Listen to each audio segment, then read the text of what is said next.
इम्फालगी उरिपोक खोइस्नाम लैकाइदगी सुपनगी सही 38 खक्ता ngairibi इरेंगबम संगीता लुहोंगलबा मतुंग अहानबा मचानुपी फंगजबा मतम अदुवाइदा मसादा allergy हौरक्तुना होटलुबा मफमदा ngौथोरक्तुना तुंगदा लेप्रोसिनी हाइबा खंगबा ngamखि महाकी मपुरोइबा इरेंगबम चोरजितना रिक्सो थौदुना अमदी महाकना कांखल तुदुना इमुंग पुरंबा ओइबना हिदाक मसिंग सुना चाबा ngamdana लैना आसी मपुंग फाना लायेंगबा ngamdana लैरखि हेन लाइबक थिरिबदी चोरजित डायबिटीज नाबा खक्ता नतना टीबी सु नासलकपदगी रिक्सो थौबदी लाइरदना मसा नारकपदगी सेबा ngamdabana मरम ओइरगा हौखिबा चही अमरोमगी ममांगदगी मसेगी मयुमदा लैख्रे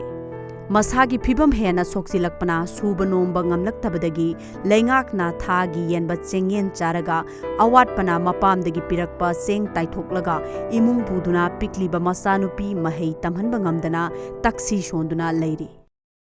चाना थंगनबा चेंग हाइबसे लेकाइगी थागी येलइबा चेंगसे केजी 33 फंगे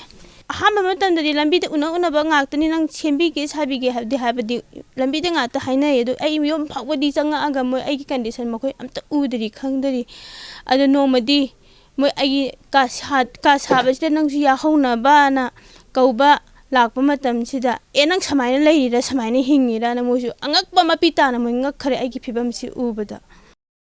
लैना आसिना चही 10 हेना नारकलबी संगीता मपान थोकपा ngamdana लैरकलिबा आसिदा लैना आसिगी लमदा तोंगान बा एनजीओ कयाना कोइना चतुना येंगसिनबा अमदी लैना आसि नारबा मियोइसिंगदा पीरिबा कानबा कया अमता फंगदना हिंगली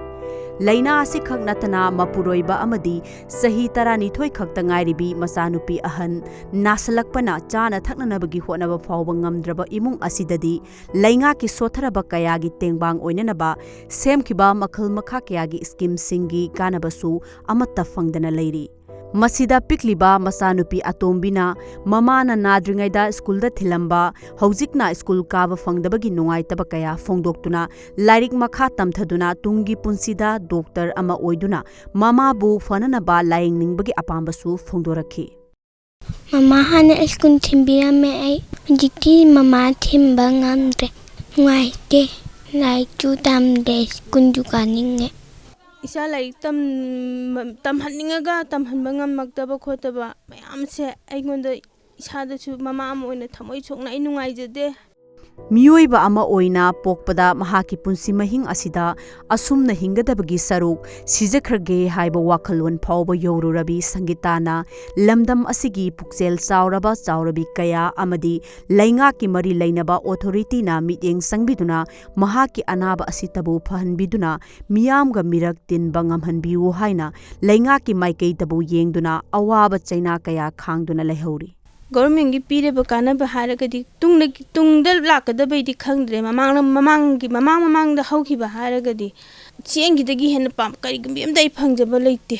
अदा थागले आई मयामना थागनबनिना आइसु थागलेको अदे नै पत्ता पीददी यारोय पत्ता सेतोनददी यारोयना अदुम पोतो दुम नमदन करि दगरबनो अदुम खंगद्रे आइजु हंगदरे थिगतरे थाबदी दुम थागले लेकाई कानबा मयाम लाइ हाइबा मयामजे आई थाबदी दुम थागसै अदुगा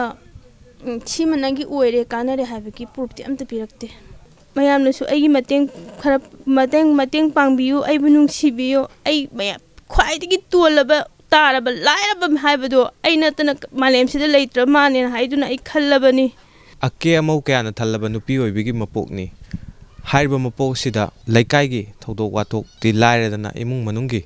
थोलकपा थौदोक वाथोक तफावबा मियाम मिरक तिन्ना थोकपा ngamlaktrabi masagi अनाबना मरम ओइरगा ममा अमा ओइना मचा सेंबा ngamlaktrabi मचा सेंबगी ngamdabagi अवाबा कया असिना हिंबगी महाव असि करिनो असिबगी लंबीदा चटनिंगले हाइबा वफम कया फोंदोरकली हिरम असिगी मतंगदा उरिपोक खोइस्नाम लैकाइदगी कैमरा पर्सन नरेश का लोइनना पाउदम जरिबा हेमचंद्र सगोलसेम टाइम्स ऑफ मणिपुर इम्फाल।